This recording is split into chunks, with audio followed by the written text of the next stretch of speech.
Assalamualaikum warahmatullahi wabarakatuh. Nama saya Rasri Putri Aziza dari kelompok 3. Kali ini saya akan membahas tentang apa itu bullying. Bullying adalah tindakan penggunaan kekuasaan untuk menyakiti seseorang atau sekelompok orang, baik secara verbal, fisik, maupun psikologis, sehingga korban merasa tertekan, trauma, dan tak berdaya. Itu menurut Sejiwa tahun 2008. Bullying dibagi menjadi 5, yaitu bullying fisik, bullying verbal, cyberbullying, bullying sosial, dan bullying seksual. Ada 5 jenis bullying di Indonesia. Pertama adalah bullying fisik. Adalah penindasan yang dilakukan dengan cara melibatkan fisik seperti menyakiti tubuh seorang yang dapat menyebabkan efek jangka pendek dan jangka panjang. 2. Bullying verbal adalah intimidasi yang melibatkan kata baik secara tertulis atau secara berundung secara verbal dan meliputi menggoda, memanggil nama yang tidak pantas, mengejek, menghina, dan mengancam.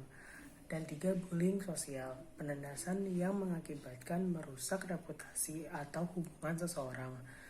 Intimidasi sosial ini mencakup berbohong, menyebarkan rumor negatif, memalukan seseorang, dan menunjukkan seseorang.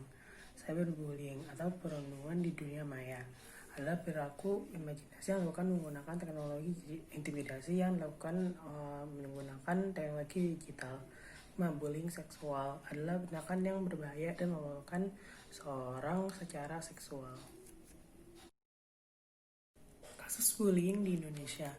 Diduga kekerasan yang mengalami A bermula dari cekcok akibat saling ngejek antara A siswa dengan siswa SMA di medsos. Salah satu pelajar berinisial IC alias NNA 17 tahun mengakui perkelahian dimulai dari dirinya dengan A karena kesesalannya terhadap korban yang sering membulinya di medsos.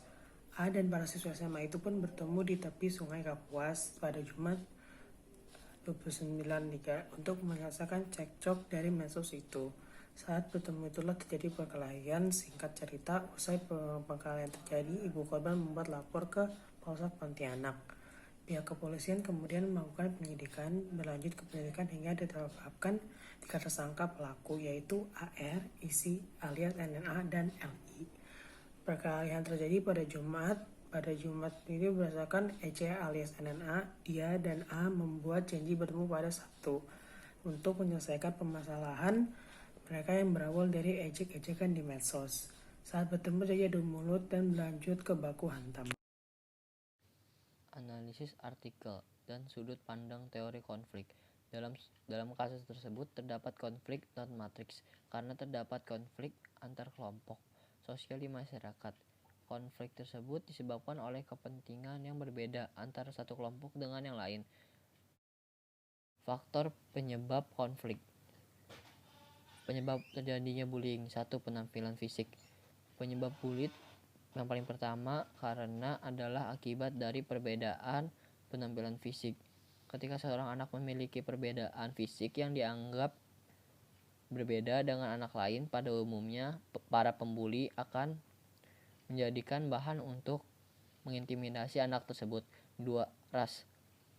Perbedaan ras juga seringkali menyebabkan seorang anak terkena bully. Hal ini diumumkan terjadi ketika seorang anak dengan ras berbeda memasuki satu lingkungan dan dianggap sebagai minoritas. Beberapa survei dengan penelitian juga telah menunjukkan bahwa bullying akibat ras yang berbeda memang cukup sering terjadi.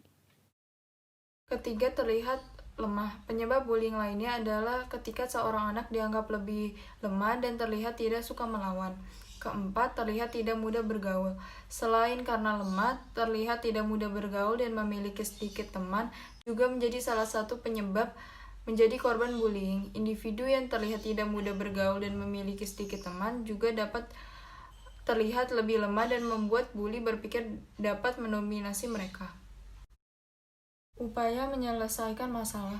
1. Buktikan kalau kita lebih hebat daripada mereka. Setiap manusia pasti lemah, tetapi di mata pembuli kita memang lemah. Sesungguhnya jika kita memiliki kelebihan, kita bisa membuktikan kalau kita lebih hebat daripada mereka. Kedua, usaha bangkit dari diri sendiri.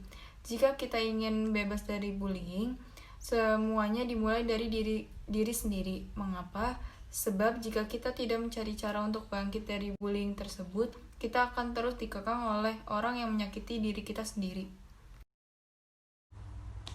Nah, yang ketiga yaitu berani melaporkan ke orang tua atau guru. Jika kita dibully, lebih baik kita minta bantuan kepada orang tua atau guru agar bisa terbuka apa yang terjadi dengan diri kita. Nah, jangan menutupi apa yang terjadi dengan diri kita, karena itu hanya memperburuk keadaan dan itu membuat kita takut untuk bergaul dengan orang lain.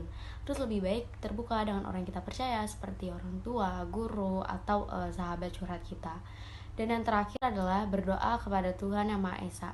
Berdoalah kepada Tuhan Yang Maha Esa agar diberi kesabaran dalam menghadapi masalah.